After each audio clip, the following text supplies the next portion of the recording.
Hey everyone, and welcome back to another episode of Nexiphor Cast, where we highlight forward-thinking leaders who are shaping their industry. Today, I have a truly special guest, the founder of Bridgewater Capital, Joshua Davies. Joshua, thank you very much for joining me today. Pleasure. Thank you for having me. Absolutely. Joshua, can you give us an introduction about yourself and tell us your story, like how you got started into this business in the first place? Sure. I started in the real estate industry in university in Liverpool. I studied a degree in real estate management and business. From there, I went over to work in America. I was in New York City for a little while. After that, I went over to California and I got a job with a company called CBRE, who are one of the biggest commercial real estate companies in the world. I spent a few years there, sort of working my way up through the ranks into different management positions and so forth. But alongside that, I founded a company called Bridgewater Capital, which is a private equity company focused on single family and multifamily real estate investments for passive investors in the US, UK, and Europe. We ran that for a few years. We got it off the ground, and then I eventually left CBRE to focus on it full time. After that, I ended up moving back to the UK in 2023, where we started a company called Ellington Green, which is an agency based on luxury high-end properties in London. Since we've had that going for a little while now, we've gone into more local markets, specifically Cheshire and Wrexham in North Wales, two markets that are seeing a huge amount of growth.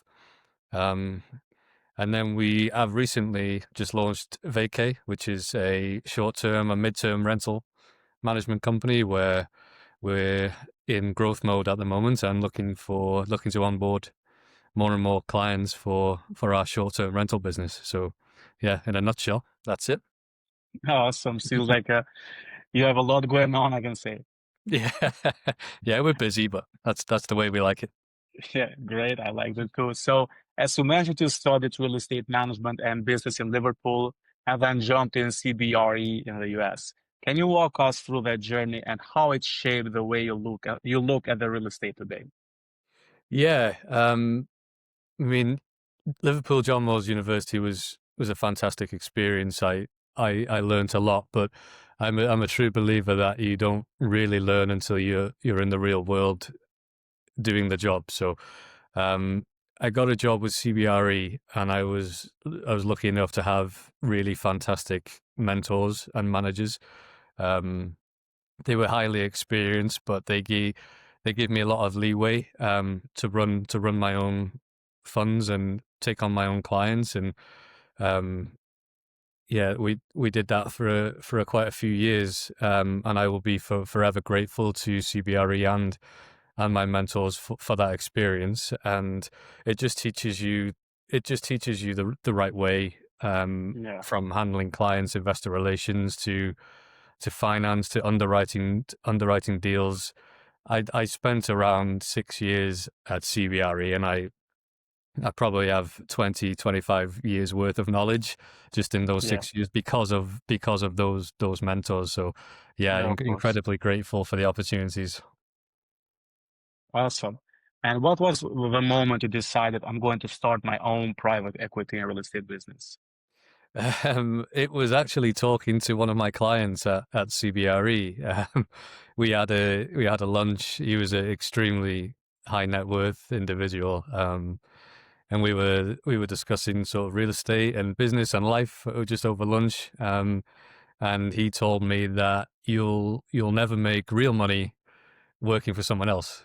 Yeah. At the time, I didn't give it much thought, but as time went on, did a little bit of research. I had a few more lunches with that client, and then yeah, eventually took the leap and started Bridgewater Capital, doing what I was doing at CBRE, but for myself. And they say it's it's the money's great and everything, and it can be very lucrative, but it's more about the freedom and being able to spend time with family and things like that. So that's more important.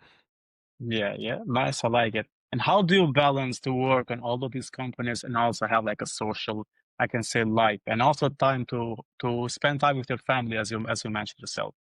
Yeah, it's it is a lot of work, especially when things are really getting off the ground with different Yeah, companies. Um, Once you sort of get a little bit more established and you've been running for a while, you try and hire the right people to make your life a little bit easier, which is easier said than done. But I do believe it's important to take breaks and spend time with family or yeah, of course. just doing something that you want to do for yourself. You know, it's I think a lot of founders work sort of 24/7. I'm not a big believer in that. I think you do need some time for yourself, and yeah, so I do try and make time for different family things. Yeah. Yeah, yeah, I agree. Like the rest is like also part of the job. It's like training. If you want like to have improvements in your physique, the rest is part of that. Okay, of course. So, can you tell us from your perspective, what are like the biggest changes you notice in this, I can say, industry maybe for the past 5 years or so? Also in US, in UK, since you like experienced both of these. Technology, technology and AI are becoming increasingly popular, and I think you need to adapt quickly to it. Otherwise, a lot of companies are going to be left behind. Yeah, Um, AI is in everything from lead generation to marketing to client relations, investor relations. That's one major change that has happened, obviously, in the last few years, aside from the usual political and geopolitical events. But I think the companies that don't embrace the technology and don't embrace AI, they're the ones that will ultimately be left behind. yeah, yeah, absolutely. And how much do you think like it has impacted the client, I can say, satisfaction from the AI? How much like your client, I can say, area have like had the issue to fit in with the technology to use the AI overall? Oh, tremendously. From a Bridgewater Capital standpoint, obviously our underwriting models used to be done on Excel spreadsheets and software like Argus. That now can be, we still underwrite our own deals, but that can be Sure. also outsourced to AI for initial reviews, which means that we're more efficient. Um, Instead of underwriting 100 deals and maybe we'll pursue five of them, um, now we only need to know that we need to spend time on maybe two or three because the others don't meet our metrics from a basic AI review. Yeah. And in our agency world, it can be anything from scheduling viewings of properties for our clients, which is is less of a headache for them, and it gives them more time back. So, across the spectrum of businesses that we own and operate, AI has had a tremendous impact. Yeah, yeah. And as you mentioned, like the capital raising, how has the capital raising environment changed since you started, as you mentioned in 2017 compared to now? The capital raising process is still the same, but it's the shifting of asset classes that have Yeah, changed. When we first started, we were predominantly focused on only multifamily in the US, where now we look at single family rentals in the UK, which is something that I personally never thought we'd ever get into. But if you look at companies like Blackstone and KKR, the giants of the private equity space, they have become significant investors in UK single family housing. um, I'm a big believer in not recreating the wheel. You just sort of have to follow the trend. yeah, Um, absolutely. I'm not trying to sit here and pretend that we know more than Blackstone. No, if they're investing in an asset class significantly and heavily, it's definitely for a reason. So you should look into that for sure. Yeah, yeah, great. And as you mentioned, like the AI is like I can say shaped the industry overall for the last few years. Have you like started automating anything on your end that maybe it's helping you like in repetitive tasks, maybe frustrating things that can help you like scale faster? Yeah, absolutely. So what I mentioned previously was the underwriting of deals and initial screening. Yeah, We can plug our sort of IRR and cash on cash return metrics into the AI platform, and it will immediately shut out deals that don't meet the criteria, which obviously frees up a lot of our time to look at the deals that do work in a lot more detail. And then in the agency world, we've outsourced our lead generation to AI, yeah, as well as our scheduling for viewings and client follow-up emails and emails with lawyers and solicitors as well to progress deals through um, the sales pipeline. We've also outsourced that, so it has a tremendous benefit to us, but yeah, of what has course. a benefit to us also has a huge impact on our clients as well. Yeah, I fully agree on that part. I think like AI automation has taken over in most of the tasks we do today. And as I can see it, especially in real estate, it's like dominating on most of the fields, starting from the customer support, which I've noticed like a lot of like leaders, I can say, or leaders, real estate founders, or like integrating on different kind of areas, to support them.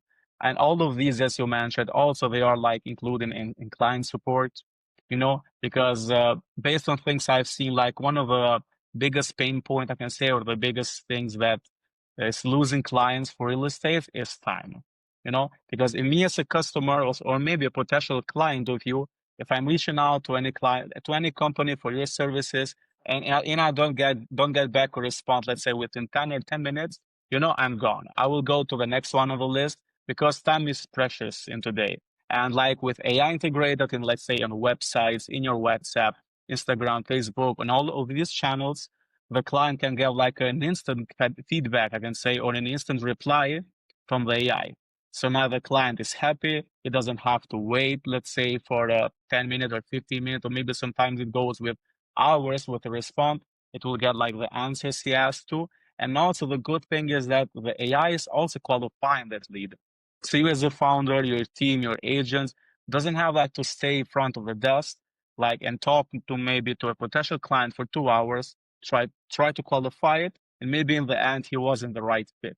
So you like lost 2 hours and also didn't close anything. So AI now is doing all the part qualifying, and in the end, if he rates the client as he's a, like I say, hot lead, he'll just like ping the founder or maybe an agent, hey, come jump in because we have an interesting client potential buy, so come and close the deal. So it's like it's great, and I think like the AI automation is one thing that is separating, let's say, the great companies from the bad one. I can say in the competition, because a lot of founders are like still a bit scared, to automate. I can say their day-to-day work because they still need that personal touch, I can say. But companies who are doing the automation are always like being ahead of them. It's like investing in Bitcoin now versus 5 years ago, because after 5 years, every company should be automated because you cannot keep up with everything that's like is going on, either for content, replays, follow-ups, lead generation, as you mentioned, all these I can say kind of stuff. Absolutely. I still believe a big believer in the personal touch as well, Yeah, from a one-to-one client standpoint. But I think in terms of administration and some qualifying um, tasks, I think just outsource those to AI is definitely worth it, and then you can spend even more time, um, you know, servicing your clients in the best way possible. So yeah. customer service is absolutely paramount to all of our companies. And we always have dedicated managers, but AI has done wonders for us across the board. Yeah, yeah, I fully agree on that part.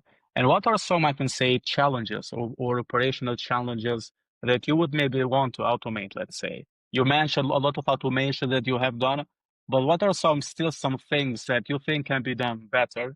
So you are like confident with those fixes, you can like scale more, scale faster, and close more deals yourself, because now you will have more time for yourself. One that really stands out in the agency world, and it's not maybe something that estate agents could automate, but maybe that solicitors and lawyers could automate, would be would be the searches of the properties and the land registry. Hmm. Um, time kills all deals. We see it time and time again. The UK property market and the home buying process is so outdated. I lived in the US for a long time, and you can close on a property within 30 days. In the UK, it can take 5 to 6 months sometimes, Yeah, and it's heavily reliant on solicitors, which some good, some bad, and it just takes far too long. I think if we can have an overhaul of the entire home buying process and outsource all of the searches to AI, I think a lot more sales would complete rather than fall through in the final stages. yeah, yeah. I love your approach. So you mentioned like capital is always like a big challenge and that you're like constantly raising capital. What makes capital raising particularly demanding in your current state of growth? Um, it takes a lot of time. You can't just go out and put a status on Facebook and £3 million come through the door. Yeah. It's a relationship building process, and it's a trust building process. We fully understand that. So um, I think AI could probably assist with that eventually, but I don't think we're quite there yet with the trust from passive investors, maybe. Yeah, So yeah, it's capital raising. It's a lot of fun as well because you meet a lot of people and you speak to a lot of interesting of course. people and people Yeah. that have been very, very successful in various businesses. Um, However, yeah, it takes a lot of time because, like I say, you have to. It can be sometimes a 2 or 3 year long relationship before they write you a check as an investor. Yeah, So, which yeah, yeah. is absolutely fair enough. But yeah, it's something that takes a lot of time. Yeah. So on the people side, you said hiring has to be perfect and bad hires are costly, right? Yeah. What are the biggest challenges you face in finding and keeping the right people for your brands? Um, it's it's people that you want. Everyone that comes into my business, I want them to have the same standard of a number of things, whether it be one, communication, whether it be two, how they write emails, whether Hmm. it be three, how they answer the phone. It's the language that they use with our clients who are very important to me, and that's the reason we have a business today. Of Um, course. finding finding those people is tough. You can find people that have the relevant qualifications, or you can find people that have the personality that fits, but finding people with both is a challenge. When you don't make the right hire, it's very costly and it's very time consuming to replace those. Yeah, of course. AI again is going to help with various aspects of those challenges, but I think making the right hire from the start and maybe using a recruiter, I think is a good idea because it takes a lot of time and stress off your plate. When you're first starting out and you're trying to hire the people yourself, um, and we've made mistakes in the past with hiring. It's part and parcel of business, unfortunately. Yeah. Um, yeah, I think that is the main challenge of running any business. Yeah, yeah, I agree. And also AI has like improved this part a lot because I've seen like on a lot of like these websites where you can find like remote jobs, a lot of companies are like using AI to filter, I can say, not fit candidates because he will just like create your account, like give your initial information, your experience, your education, and also you can like, just upload your CV, your resume, and the AI will scan full all your resume, and based on the job requirements, it will fit maybe from 1 to 100. How fit are you with the job? And it's like saving a lot of time also for the founders, for to reduce this, I can say, bad hiring cost in the first place. Yeah, absolutely. Yeah. And as you're running like multiple businesses under the broader real estate umbrella, I can say, where do you feel the most operational pressure or complexity across all of these companies you manage? Um, Finding the right deals for Okay. private equity. There's there's a lot of people out there that these days there's deal sources, there's really small private equity companies that are chasing deals, and I think for a passive investor, it's a bit of a minefield trying to find the right GP and the right operator to invest your capital Yeah, with. yeah. I don't want to say anything negative about the industry, but Of you have course. to partner with experienced operators to protect your capital. I find a lot of the GPs come from various backgrounds where for example, I know a couple that came from car sales and now they're trying to raise capital for multifamily investments and stuff. And I just don't think it works. You partner with operators that have sort of been involved in the industry, and especially with institutional experience, and companies like CBRE do give you that. So I think that's one of we get a lot of calls from limited partners with those concerns. So it's definitely an operational pressure from that standpoint. Okay. And like as you mentioned, all of these I can say challenges, I can say bottlenecks, and also the things you mentioned that AI can automate. Like I want to ask you a question that I always ask to my podcast guests. So if you would have a magic wand that would solve 2 to 3 of your operational challenges, what those would be? Raising capital, finding deals, and one in the agency world would be speed up the home buying process. Okay, awesome. So, Joshua, before we wrap up, where can our listeners and also potential clients reach out to you if they want to? I'm very active on LinkedIn. So it's Joshua Davies. They'll see my name there. I'm on Instagram at Joshua J Davies RE. And we're sort of slowly becoming more active on Facebook, so they can find me there as well. Okay, great. So once again, Joshua, thank you very much for being part of this podcast. It was super fun, insightful, inspirational conversation. And for everyone who is watching, keep growing, keep thriving, and I will see you on the next episode.